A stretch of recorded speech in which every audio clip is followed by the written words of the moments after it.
इसमें देखिए कौन अलग है, इसमें खोजना है कौन अलग है। ठीक, तो कौन अलग है, तो इसको तोड़िए, इसको 5/3 बोल सकते हैं, इसको 2/5, इसको 4/3 बोल सकते हैं, इसको 3/4।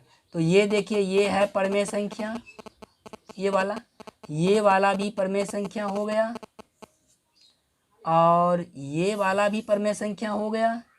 तो एक बचा ये है अपरमेय संख्या, तो यही हुआ अलग, यहाँ पर बी जो है वो अलग हो गया।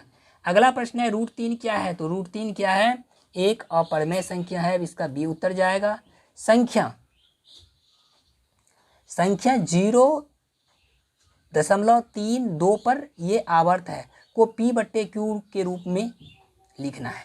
चलिए इसको हम बना करके देखते हैं। 0.32 इसको हमको लिखना है क्या, P/Q के रूप में। तो मानो x बराबर मानते हैं 0.3, 2 बढ़ रहा है, 2 2 2 2 डाई डाई डैश, इक्वेशन फर्स्ट हुआ। शॉर्टकट में बनाना है, 10 से गुना करेंगे, ठीक है, 10 से गुना करेंगे तो क्या होगा, 10x बराबर 3 दशमलव आगे चला है, 3.222 डैश डैश डैश, समीकरण 2 हुआ। ठीक, अब चलिए इससे काम नहीं बनने वाला है, दशमलव के आगे में देखिए 3 2 2 2 है, 3 लगा हुआ है, इसमें 0.22 है। अब फिर इसको फिर से करना है क्या, फिर इसको 10 से गुना कीजिए, तो ये होगा 100x बराबर, अब 10 से करेंगे, एक और दशमलव जाइए आगे, 32 दशमलव कितना हुआ, 2 2 2 2 डैश डैश 3, ये समीकरण तीसरा हुआ। ठीक, समीकरण 3 में से 2 को घटा लीजिए, तो यहाँ 100 में से 10 गया तो 90x हुआ, और ये आगे वाला बराबर है, तो 32 में से 3 गया तो कितना बचा, 29, इसीलिए x बराबर हुआ 29/90। तो ये P/Q के रूप में इसको हम ऐसे व्यक्त कर सकते हैं।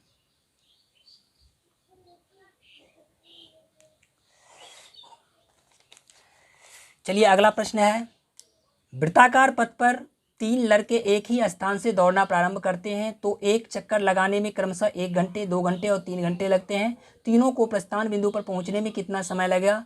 ठीक है, अगर कोई वृत्ताकार पथ है, ऐसे वृत्ताकार पथ बना हुआ है, यहाँ पर से 3 लड़का दौड़ना प्रारंभ करता है। ठीक है, 3 लड़का यहाँ से दौड़ना प्रारंभ करता है, एक घंटा में पहुँच जाता है इस बिंदु पर। ठीक है, एक को मतलब एक का क्षमता है 1 घंटा में यहाँ तक फिर पहुँचने का, दूसरा 2 घंटा में और तीसरा 3 घंटा में।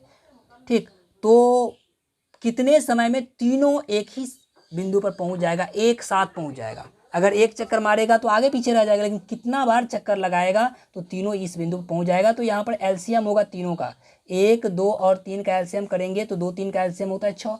तो यहाँ पर जो ऑप्शन में है 6 घंटे, 6 घंटे इसका उत्तर होगा।